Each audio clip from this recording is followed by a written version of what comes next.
Be, Ano, be? Ano, saan tayo? Naisip ko kasi syempre, di ba, first date natin. Bakit? Gusto ko sana, nahiya ako eh. Ano ba yun? Sabihin mo na. Ano ba yun? Gusto ko sana magpahinga muna tayo sa motel.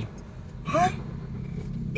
Di ba alam mo naman na ayoko sanang ibigay ngayon eh. Gusto ko pag kinasal na tayo eh.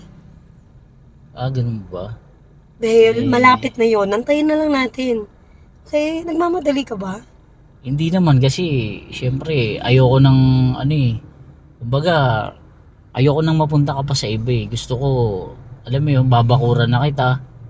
Para, di ba mahal mo naman ako? Oo naman, at saka huwag kang mag-alala. Hindi ako mapupunta sa iba, sa'yo lang. Okay? Gusto ko kasi, alam mo yun, yung maging seryoso na ako. Ayoko na ng yung madalian, mabilisan. Kaya gusto ko sana. May tatanong lang ako sa'yo.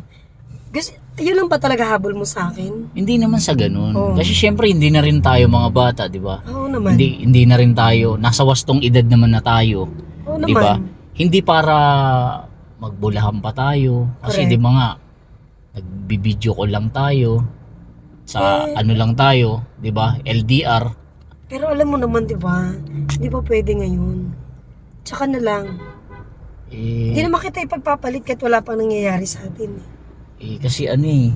natatakot ako mawala ka eh. Kasi syempre, di ba? Kasi ayoko naman dumating sa yung time na pag nakuha mo na ako, iwanan mo na lang ako ng ganun-ganun, no?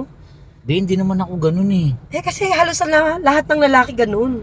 Ibahin mo ko sa kanila. Alam ko. Ako yung lalaking merong isang salita. Alam ko.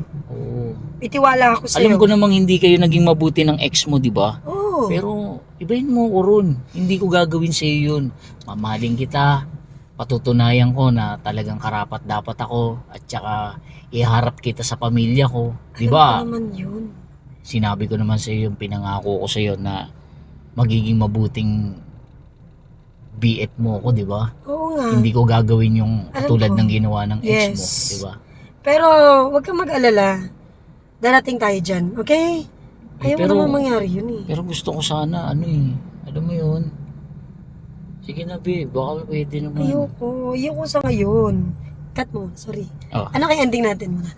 Alam mo be, napakadali lang nung request mo sa akin. Kayang-kaya ko ibigay yan.